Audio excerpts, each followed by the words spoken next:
"I've never ridden like this," gasps the desperate black seamstress as her borrowed horse thunders across the desert, creditors' dust clouds pursuing her fleeing figure through the blazing Arizona territory. The townspeople watch with cruel satisfaction. Whispers carry that the uppity woman who dared open her own shop is finally getting what she deserves. They assume she's destined for poverty, or worse, after false accusations destroyed her reputation and livelihood. But when she collapses unconscious on the weathered rancher's land, everything changes. This solitary man, isolated by his own mysterious past, offers her something no one else has: genuine respect and an unexpected partnership that could expose the town's buried secrets. Their alliance threatens to unravel a conspiracy reaching powerful men who've killed to protect their crimes.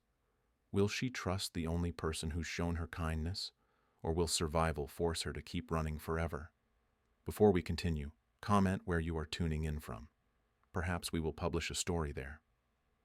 The last stitch fell from Eloise Hawkins's trembling fingers as Sheriff Webb's heavy boots echoed across her shop floor. Behind him, Mayor Blackwood's cold smile spread like poison. "Property's been seized for unpaid debts," Webb announced. "Theft charges pending." Eloise's heart hammered. "I never stole anything." "Tell that to the judge." Blackwood's eyes glittered. "If you can afford one." The fabric bolts she'd saved for months to buy lay scattered across the floor.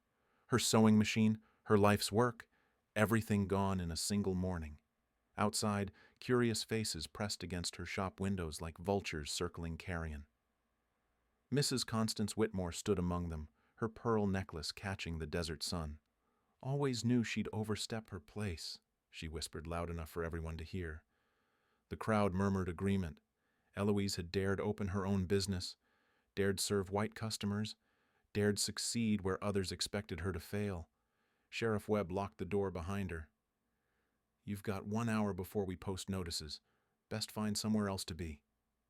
Eloise stood on the dusty street with nothing but the dress on her back. The Arizona sun beat down mercilessly. Townspeople crossed to avoid her, their whispers following like shadows. She walked to the livery stable where old Pete kept his horses. He'd always been kind, never charged her full price for mending his shirts. "Need to borrow a horse, Pete." The weathered man looked uncomfortable. "Can't do it, Miss Eloise. Sheriff came by earlier. Said I'd lose my business license if I helped you." Her chest tightened. They'd planned this perfectly. Behind the stable, a sway-backed mare grazed alone. Eloise had treated the animal's saddle sores just last week. The horse recognized her, nuzzling her empty palm. "Sorry, girl. No sugar today." Eloise glanced around. Pete had disappeared inside. The mare wore a bridle, but no saddle. It would have to do. She swung herself onto the horse's back. The mare startled but settled under her gentle touch. They walked slowly through town, Eloise's head held high despite the stares. At the town's edge, she heard hoofbeats. 3 riders approached fast. Deputy Morrison led them, his face twisted with cruel satisfaction. "Stop right there! That's stolen property!" The mare sensed Eloise's fear. Without thinking, Eloise pressed her knees against the horse's sides. The animal bolted forward. Desert wind whipped Eloise's hair as they flew across the scrubland. Sagebrush blurred past. The mare's hooves drummed against hard-packed earth. Behind them, shouts grew fainter. For the first time in months, Eloise felt something besides fear. The rhythm of the horse's gait, the endless sky above, the freedom of open space. Her body moved with the mare's motion, instincts she'd forgotten suddenly alive. They rode hard for an hour. The deputies' voices faded completely. Mountains rose ahead, purple against the blazing sky. A small ranch nestled in a green valley, windmills spinning lazily. The mare stumbled, foam flecked her neck. Eloise's own strength was fading. Heat shimmered off the desert floor like water. "Easy, girl. Just a little further." But the horse's legs buckled. They went down together in a cloud of dust. The mare rolled, struggled to her feet, then collapsed again. Her sides heaved with exhaustion. Eloise crawled to a patch of shade beneath a Joshua tree. Her head spun. When had she last eaten? Last drunk water? The events of the morning felt like a fever dream. Footsteps approached. A man's boots, worn but well cared for. Eloise squinted up at a figure silhouetted against the sun. "Ma'am? You hurt?" His voice carried no judgment, no cruelty, just genuine concern. Caleb McAllister knelt beside her. His weathered face showed years of desert sun, but his eyes held unexpected kindness. He offered her a canteen without hesitation. The water was the sweetest thing she'd ever tasted. "Your horse needs rest," he said. "So do you." He helped her to the ranch house, supporting her weight without making her feel weak. The porch offered blessed shade. A Mexican woman appeared with cool cloths and more water. "This is Mrs. Martinez," Caleb said. "Rosa, this lady's had some trouble." Rosa's eyes held no questions, only compassion. "Come inside, mija." The house surprised Eloise. Books lined the walls, maps covered a large table. Legal documents sat in neat piles. This wasn't a simple ranch. Caleb noticed her looking. "I read a lot. Keeps the mind sharp." A young man entered, dusty from ranch work. "Boss, that mare out there's in bad shape. Take care of her, Tommy. She's been ridden hard." Tommy's eyes found Eloise with curiosity but no judgment. "Yes, sir." Rosa brought soup and bread. Real food, prepared with care. Eloise ate slowly, waiting for conditions or questions that never came. Sheriff's men might come. "Looking," she said finally. Caleb's expression hardened slightly. "What did you do?" "Opened a shop. Succeeded too well." He nodded as if that explained everything. "They'll find excuses to destroy what threatens them." His words carried personal knowledge. Pain lived in his voice. "You can stay until you're ready to move on," he said. "No strings attached." Eloise studied his face. In Copper Ridge, nothing came free. Kindness always carried a price. But here, in this unexpected sanctuary, she sensed something different, something that might change everything. 3 days of rest revealed the truth about Caleb McAllister's ranch. Workers received fair wages regardless of their skin color. The Mexican hands ate at the same table as everyone else. Tommy spoke freely with his boss, more partner than employee. Eloise found herself drawn to the maps spread across Caleb's dining table. Property lines crisscrossed the territory in neat squares. But red marks covered dozens of parcels, notes scrawled in careful handwriting. "What are these?" she asked. Caleb looked up from his correspondence. "Land that's been stolen." The words hung in the air like smoke. Eloise traced a red line with her finger. The Vasquez property. She'd sewn dresses for Elena Vasquez before the family disappeared overnight. Stolen how? Forged deeds, fake debts, intimidation. His jaw tightened. Sometimes worse. He pulled out a thick folder. Documents spilled across the table. Legal papers, witness statements, carefully documented evidence of systematic theft. The Hendersons lost their homestead to unpaid taxes they'd already paid. The Apache lost sacred burial grounds to a mining claim that doesn't exist. Your shop seizure follows the same pattern. Eloise's breath caught. "You've been investigating this." "For 2 years. Ever since my wife died." Pain flickered across his face. He'd mentioned Sarah only once, briefly. "Died in childbirth," he'd said. Left him alone with his grief and his books. "I need help," he continued. "Someone who can read legal documents, spot inconsistencies. Most of the victims can't write their own names." Eloise studied the papers scattered before her. Her teacher during Reconstruction had been thorough. Reading, writing, arithmetic, and critical thinking. Skills that made her dangerous to people like Mayor Blackwood. "What would you need me to do?" "Document everything, interview witnesses, help me build cases strong enough to reach the territorial governor." The magnitude hit her. This wasn't charity. This was partnership in something that could reshape the entire territory. "It's dangerous," Caleb warned. "These people have killed to protect their schemes." Eloise thought of her destroyed shop, her scattered life, the cruel satisfaction in Mrs. Whitmore's eyes. "I'm already in danger." They shook hands across the table. His grip was firm, calloused from honest work. Hers was steady, strengthened by years of precise stitching. The next morning brought their first witness. Elena Vasquez arrived before dawn, a shawl covering her distinctive hair. Tommy had found her working in a laundry 3 towns over. Elena's story unfolded in whispered Spanish and broken English. Her father's ranch seized for taxes already paid. Sheriff Webb's deputy threatening worse if they fought back. The family fled in the night, leaving everything behind. Eloise translated, writing Elena's testimony in clear script. The young woman's hands shook as she signed her name. "They will hurt me for this." "We won't let that happen," Caleb promised. After Elena left, a shadow appeared at the kitchen door. Nalnish, an Apache leader, entered with the silence of desert wind. His weathered face showed decades of fighting lost battles. He spoke in careful English about sacred grounds desecrated by false mining claims. His people's burial sites dynamited for ore that didn't exist. Children's graves scattered like broken pottery. Eloise documented every word. Her pen moved steadily, capturing injustices that made her heart burn with familiar rage. "Why help us?" Nalnish asked when she finished. "Because they stole from me too." The Apache leader nodded. Understanding passed between them, deeper than words. Days blended into weeks. More witnesses appeared through Tommy's network of contacts. Ranch hands who'd seen forged documents.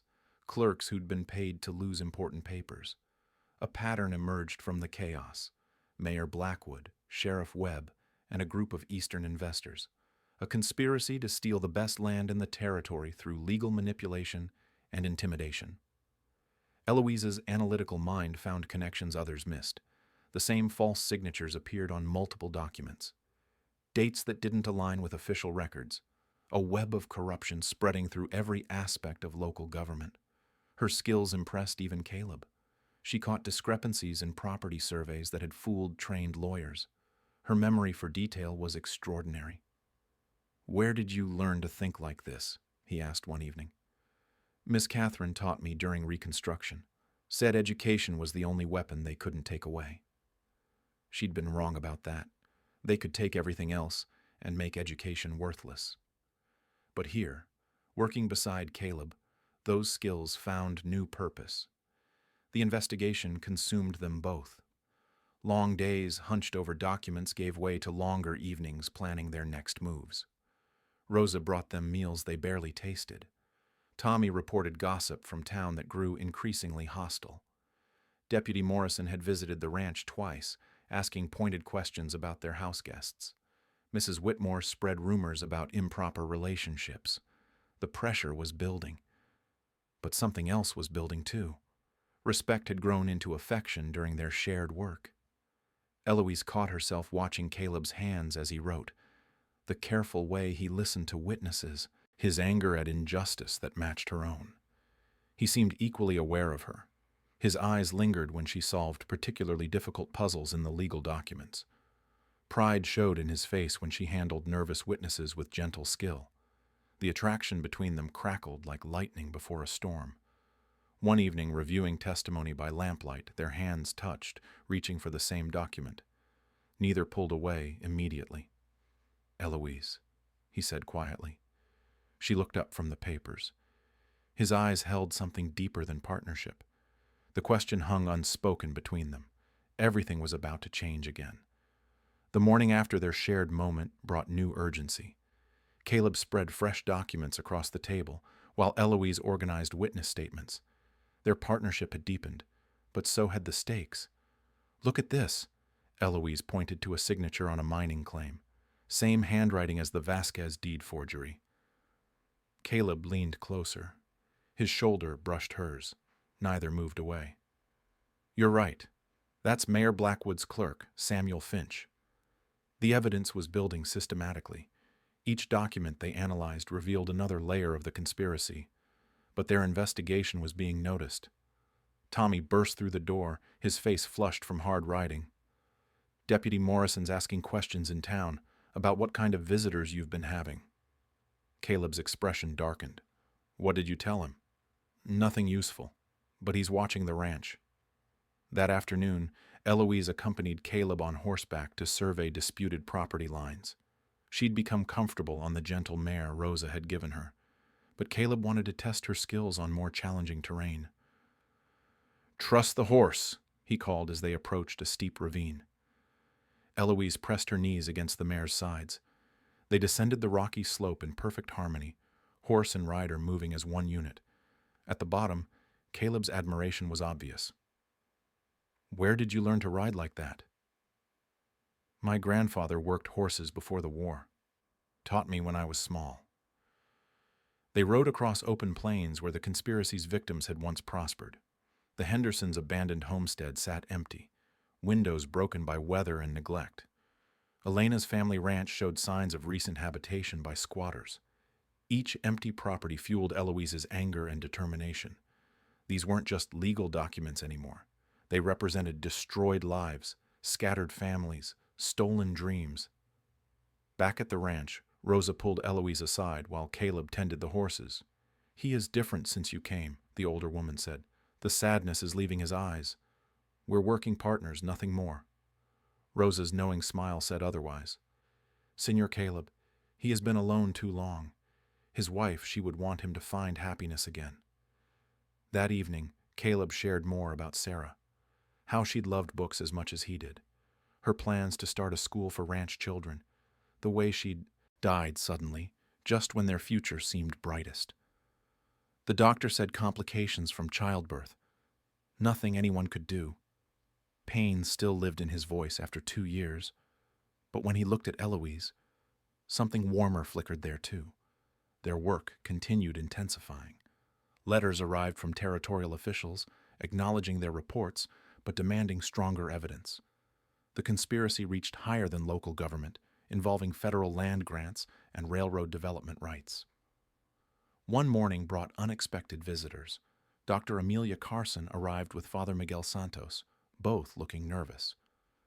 We need to talk, Dr. Carson said without preamble. Inside, the doctor's news was sobering. Mrs. Whitmore had convinced several prominent families to sign a petition demanding Caleb be stripped of his territorial surveyor's license for harboring a criminal fugitive. The charges against Eloise are fabricated, Father Santos added, but that won't stop them from using her presence against you. Caleb's response was immediate and firm. She stays. The work continues. Dr. Carson studied them both carefully. There's talk of worse than petitions. Deputy Morrison has been recruiting men from outside town. Rough types. The threat hung heavy in the air. Violence was escalating beyond legal intimidation. That night, Caleb found Eloise on the porch, staring at desert stars. You should leave, she said quietly. This isn't your fight. It became my fight the day they stole your shop. He sat beside her on the wooden bench. His presence was solid, reassuring in the darkness. Why? She asked. Why risk everything for someone you barely know? Because you're not someone I barely know anymore. The admission hung between them like a bridge neither had expected to cross. Eloise turned to study his profile in the starlight. Caleb. I know it's complicated. I know the whole territory will condemn us. That's not what worries me. He looked at her directly. The question was in his eyes. I've never had a partnership like this, she continued. Someone who values my mind, trusts my judgment. I don't want to lose that. You won't. That's exactly why this could work. The next morning brought their answer. Deputy Morrison arrived with 3 armed men, ostensibly to serve legal papers about the stolen horse. Caleb met them in the yard, his rifle visible but not threatening. Eloise watched from the house with Rosa and Tommy. That woman stole Pete's mare, Morrison announced. She's under arrest. The horse was returned days ago. Pete dropped the charges. That's not what my paperwork says. The standoff stretched tense minutes. Morrison's men fingered their weapons. Tommy moved quietly to a position behind them. Then Dr. Carson's buggy appeared on the horizon, followed by Father Santos on horseback. The cavalry of conscience, arriving at the perfect moment. Morrison cursed under his breath. He couldn't arrest anyone in front of the town's most respected citizens. "This isn't over," he warned, mounting his horse. After the deputy left, Caleb found Eloise in the barn. She was brushing her mare with fierce concentration, working off nervous energy. "Marry me," he said without preamble. The brush stilled in her hand. She turned slowly to face him, not because of what just happened, because of what we've built together. Because I love your mind, and your courage, and the way you refuse to quit fighting. Eloise set down the brush. Her heart pounded like hoofbeats across desert ground. Yes, news of their engagement spread through Copper Ridge like wildfire. Mrs. Whitmore's reaction was swift and vicious. Within hours, half the town knew that the uppity seamstress had somehow ensnared their most eligible widower. The other half whispered darker theories about unnatural influences and gold-digging schemes. Eloise felt the hostility during their first trip to town as an engaged couple. Conversations stopped when they passed. Store owners suddenly found reasons to close early. Children stared with wide eyes before their mothers yanked them away. Only Dr. Carson and Father Santos offered genuine congratulations. Even Pete at the livery stable avoided eye contact, his earlier kindness buried under social pressure. "Let them talk," Caleb said as they rode home. "Their opinions don't matter." But Eloise saw how the hostility affected him. His jaw tightened at every whispered comment. His shoulders carried new tension. He was paying a price for choosing her. Back at the ranch, their investigation revealed disturbing new evidence. The land fraud conspiracy stretched beyond Arizona territory. Similar schemes operated in New Mexico and Colorado, all connected to Eastern Railroad investments. Tommy had grown increasingly nervous around certain documents. When Eloise asked him to file witness statements, he hesitated before taking them. Small inconsistencies that nagged at her analytical mind. "Something's wrong with Tommy," she told Caleb one evening. "He's been with me 3 years, completely trustworthy. Then why does he act guilty whenever we discuss our evidence?" Caleb dismissed her concerns, but Eloise's instincts had kept her alive too long to ignore. She began watching Tommy more carefully. The young ranch hand made frequent trips to town for supplies. He returned with gossip that seemed too detailed, too specific, almost like he was gathering intelligence rather than casual conversation. Meanwhile, their wedding plans faced constant sabotage. The local minister suddenly refused to perform the ceremony. The general store wouldn't sell Eloise fabric for a wedding dress. Even ordering flowers became impossible. Dr. Carson offered her medical office for the ceremony. Father Santos agreed to officiate despite his bishop's displeasure. Rosa began sewing a dress from fabric she'd saved for years. "You don't have to do this," Eloise told her. "Mija, I watched Senor Caleb die inside when his Sarah passed. You brought him back to life." But Rosa's mention of Sarah triggered something that had been bothering Eloise. Medical inconsistencies in the story of the young woman's death.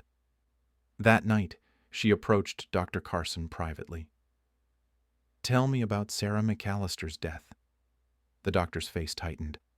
"Complications in childbirth. Tragic, but not uncommon." "What kind of complications?" "I wasn't the attending physician.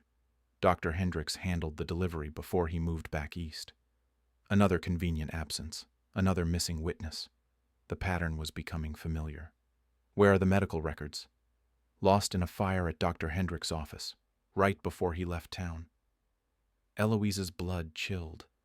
Too many coincidences. Too many destroyed records. Too many people who disappeared or died at convenient times. She confronted Tommy the next morning when Caleb was checking fence lines. The young man was organizing papers with suspicious care, separating certain documents from others. "Who are you really working for?" Tommy's face went white. "I don't know what you mean." "You're too interested in our evidence, too nervous around certain papers, too well informed about town gossip." He stared at her for a long moment. Then his shoulders sagged in defeat. Federal Marshal Thomas Garrett, Territorial Investigation Unit. The revelation hit like a physical blow. Their trusted ally was a government spy. How long? 2 years, since reports of systematic land fraud reached Washington. Does Caleb know? No. My orders were to maintain cover until we had enough evidence for federal prosecution.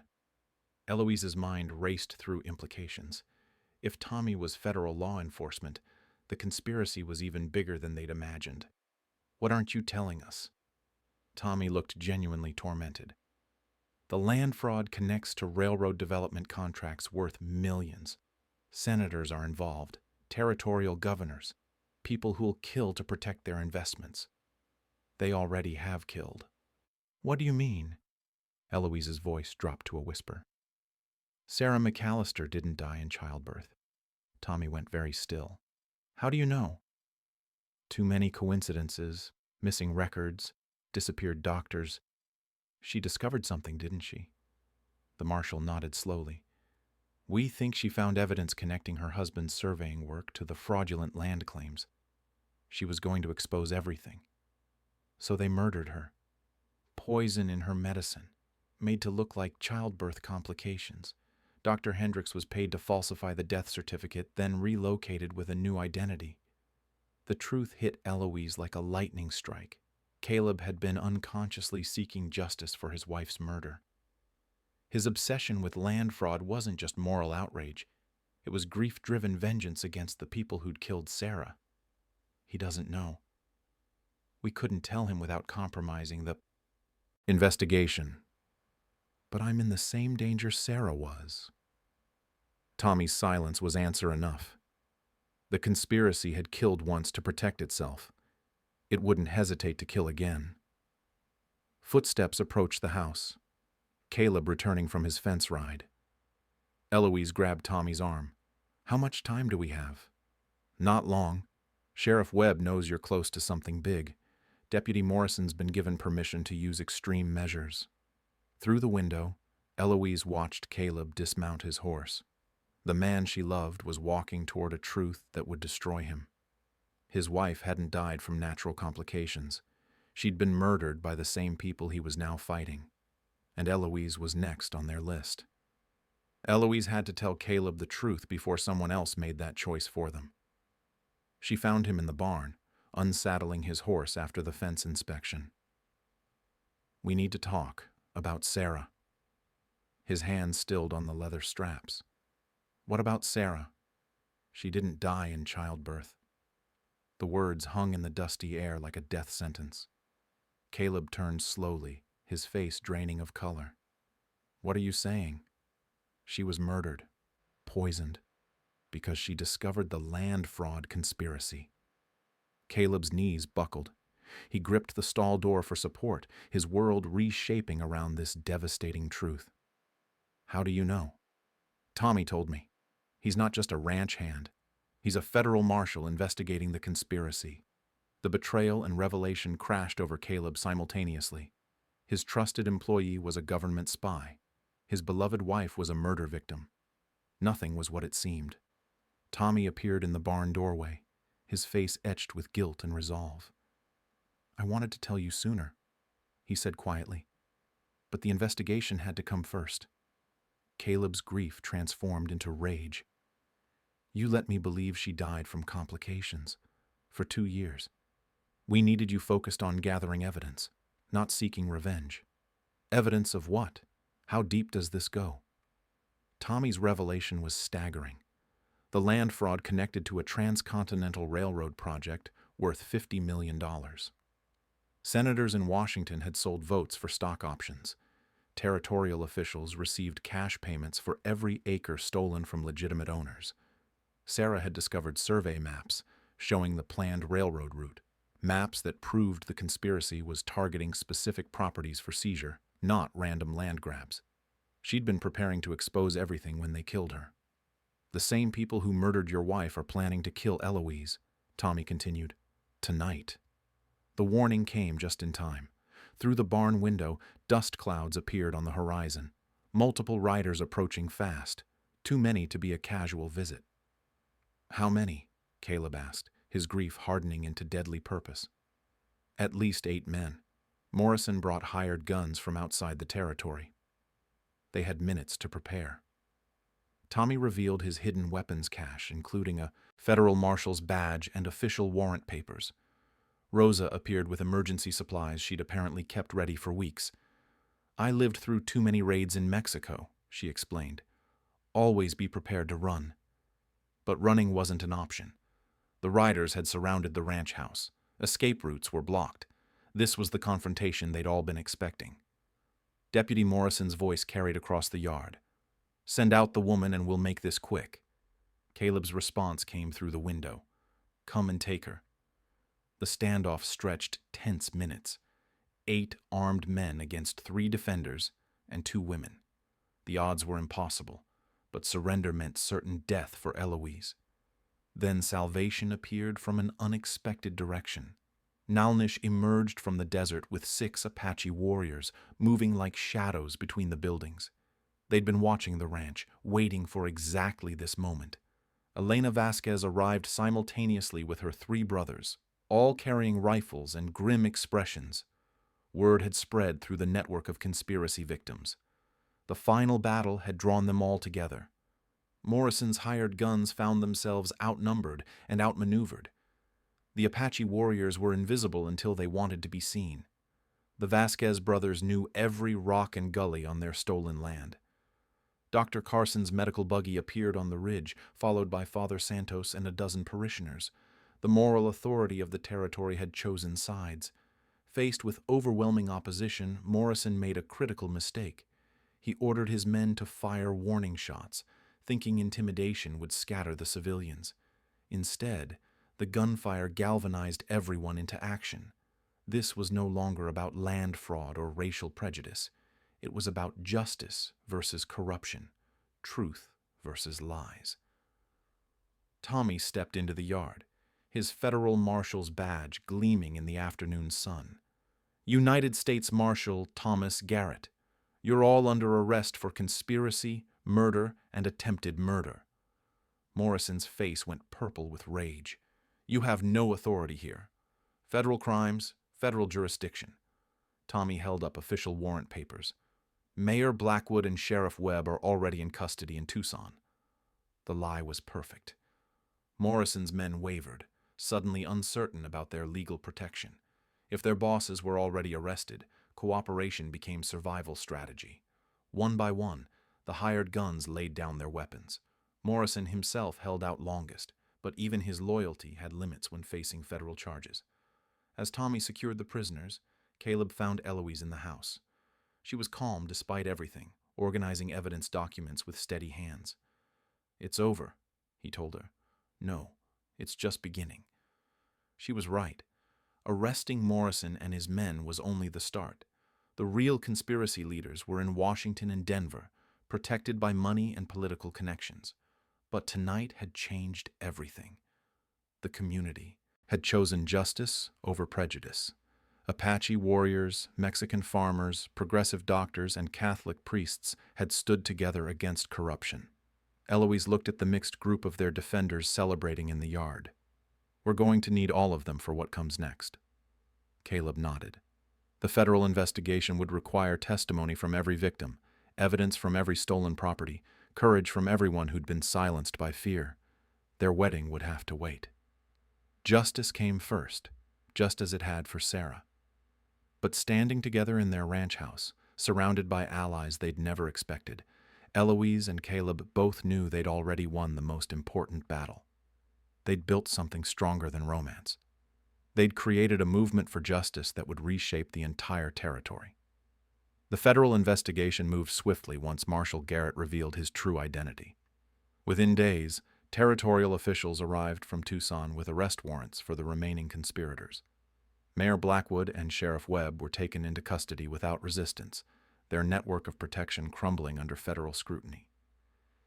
Mrs. Constance Whitmore appeared at the ranch unexpectedly on a Tuesday morning, her usual arrogance replaced by desperate fear.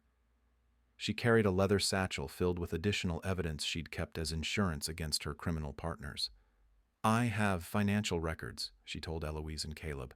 Payment schedules, correspondence with Eastern investors, everything they thought I'd destroyed. Her cooperation came too late for redemption, but early enough for leniency. The federal prosecutors were more interested in the big fish swimming in Washington waters. Tommy, now operating openly as Marshall Garrett, coordinated testimony from dozens of victims. The Apache tribe provided detailed accounts of sacred land desecration. Mexican families described forced evictions and forged documents. Black homesteaders shared stories of systematic intimidation and theft. Eloise's analytical skills proved invaluable in organizing the massive case. Her ability to spot patterns and inconsistencies helped prosecutors build an airtight conspiracy charge that reached from Arizona territory to the highest levels of government. The trials began in October, drawing newspaper reporters from across the nation. The story of systematic land theft involving senators and railroad barons captured public imagination. Eloise found herself testifying before federal judges, her calm intelligence making her an effective witness. Dr. Carson's medical examination of Sarah McAllister's preserved hair samples confirmed poisoning, finally giving Caleb legal closure for his wife's murder. Dr. Hendricks was arrested in San Francisco under his assumed name, his testimony sealing the case against the conspiracy's leadership. Justice came in waves. Local conspirators received prison sentences. Federal officials lost their positions and faced criminal charges. The railroad contracts were voided, forcing legitimate negotiations with rightful landowners. Most importantly, stolen properties were returned to their original owners. The Vasquez family reclaimed their ranch with federal compensation for improvements made during their absence. Apache sacred grounds received permanent protection status. Black homesteaders got clear titles and legal protections against future harassment. Eloise's own shop property was restored with interest payments for lost income. But she had bigger plans now than returning to seamstress work. The victory celebration took place during Copper Ridge's Founders Day festival, transformed from its usual exclusionary gathering into a genuine community celebration. Apache families camped alongside Mexican ranchers and black homesteaders. Dr. Carson treated patients regardless of their ability to pay. Father Santos conducted services in 3 languages. Caleb and Eloise's wedding became the centerpiece of the festival. Dr. Carson officiated alongside Father Santos, with Nelnish offering traditional Apache blessings for the couple's future. The ceremony honored multiple cultural traditions while celebrating their shared commitment to justice. Rosa had created a wedding dress that took Eloise's breath away. White silk adorned with silver threads and turquoise beads, combining elegance with respect for the diverse community they'd built together. The reception filled the town square. Apache drums mixed with Mexican guitars and frontier fiddles. Elena Vasquez danced with Tommy while her brothers shared stories with reformed townspeople who'd finally chosen the right side of history. Even some of the former opposition attended, drawn by curiosity and grudging respect for what Eloise and Caleb had accomplished.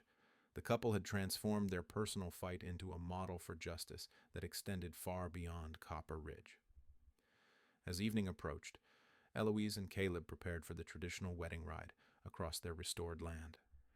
She mounted the same mare that had carried her to safety months earlier, but now the horse was healthy and strong, decorated with flowers and ribbon. Caleb rode beside her on his black stallion, both of them leading a parade of supporters across the desert they'd helped reclaim for its rightful owners. The ride took them past the Vasquez Ranch, now bustling with renewed activity, past Apache land where children played safely, past black homesteads where families planned prosperous futures. At the highest ridge overlooking the valley, they paused to watch the sunset paint the desert in shades of gold and crimson. Their community spread below them like a patchwork quilt of different cultures united by shared values. "I never imagined this," Eloise said, gesturing toward the peaceful scene. "Which part?" "All of it. The justice, the community, us." Caleb reached across to take her hand. Sarah would have loved seeing this. She always believed people could choose to do better. She did do better. She started this investigation by refusing to stay silent. They rode home as stars emerged overhead, their path lit by lanterns held by friends and neighbors who'd gathered to celebrate their return. The ranch house glowed with warm light, filled with wedding guests who'd become family. Later, alone on their porch, Eloise reflected on the journey that had brought them to this moment. She'd arrived as a desperate fugitive with nothing but the clothes on her back.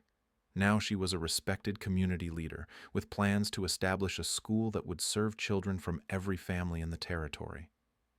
"I've never ridden like this before," she told Caleb, echoing her first panicked flight across the desert. "How do you mean?" "With purpose, with partnership, with a destination that matters." He smiled in the darkness. "Where do we ride next?" Eloise looked out at their transformed community, already envisioning the challenges and opportunities ahead.